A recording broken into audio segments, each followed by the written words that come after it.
Good morning दोस्तों। हमारा topic चल रहा था जीएसटी। जीएसटी से संबंधित हमने कुछ महत्वपूर्ण बिंदु का अध्ययन पिछली क्लास में कर लिया था। जीएसटी होता क्या है, जीएसटी किन किन क्षेत्रों में इसका उपयोग किया जा सकता है, तो जीएसटी से संबंधित अपन ने प्रकार पढ़ लिए थे। जीएसटी से प्रॉफिट कैसे निकाला जा सकता है ये अपन ने पढ़ लिया था। अब जीएसटी से संबंधित कुछ महत्वपूर्ण बिंदु है, उनका भी अपन अध्ययन कर लेते हैं कि जीएसटी होता क्या है। जीएसटी लागू करने का सबसे महत्वपूर्ण था कर प्रणाली में एकरूपता लाने के लिए। कर प्रणाली में एकरूपता लाने के लिए किस तरह से, तो भारत में 28 राज्य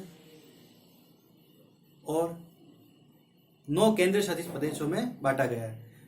पहले इन सभी में कर व्यवस्थाएं अलग अलग थी, तो इनका टैक्स स्लैब भी अलग अलग था। कहीं पर 12%, कहीं पर 14%, कहीं पर 16%। विदेश से आने वाली जितनी भी कंपनियां थी वह इन्वेस्टमेंट के लिए जब भारत में आ रही थी तो उन्होंने देखा कि कहीं पर दिल्ली में 14% टैक्स लग रहा है, गुजरात में 16% टैक्स लग रहा है, राजस्थान में 14% टैक्स लग रहा है, असम में, कर्नाटक में 16% टैक्स लग रहा है। तो माल बेचने पर उन्हें विभिन्न प्रकार के करों को, अलग अलग करों का उनका भुगतान करना पड़ रहा था, जिनमें उनको कहीं पर ज़्यादा प्रॉफिट मिल रहा था और कहीं पर उनको प्रॉफिट कम हो रहा था। तो वो भारत में क्यों आवे कि एक ही देश है और एक ही देश में इतने सारे कर उनको देने पड़ रहे थे। अलग अलग राज्यों में अलग अलग प्रकार के कर मिल रहे थे, इसीलिए वो भारत में ना आकर के अपने पड़ोसी देश चीन की तरफ जा रहे थे। उसी को अपने आकर्षित करने के लिए और एक रूपता बनाने के लिए इस टैक्स को लागू किया गया था। अब सब शुरुआत करते हैं। सबसे पहले इस जीएसटी को अपनाया किसने था, तो हम जानते हैं कि सबसे पहले अपनाने वाला देश था फ्रांस।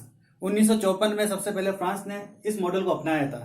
फिर उसके बाद में 1980 में कनाडा ने इस जीएसटी को लागू किया था और आज वर्तमान में 152 देशों में इसको लागू किया जा सकता है।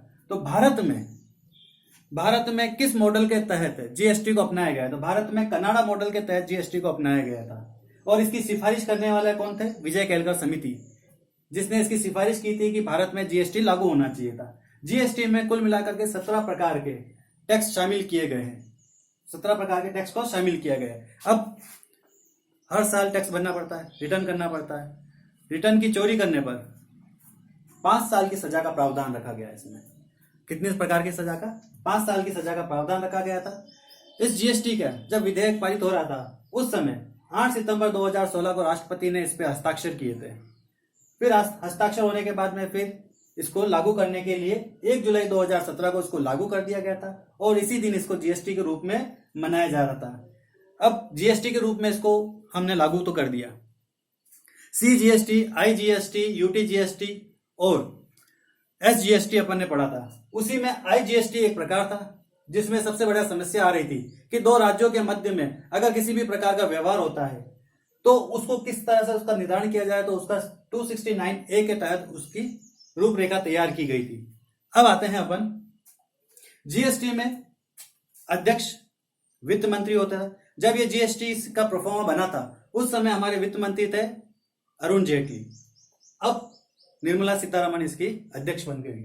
अभी सदस्य कुल 33 सदस्यों को इसमें रखा गया, जिसमें यूनियन मिनिस्ट्री से एक राज्य मंत्री, एक 28 राज्य हैं तो 28 राज्यों के जितने भी वित्त मंत्री हैं उनको इसमें शामिल किया गया।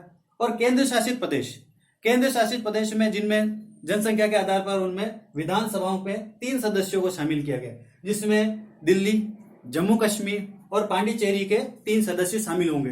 कुल मिलाकर के 33 सदस्यों को इसमें शामिल किया गया है। अब जीएसटी 101वें संविधान संशोधन के द्वारा इसको बनाया गया था।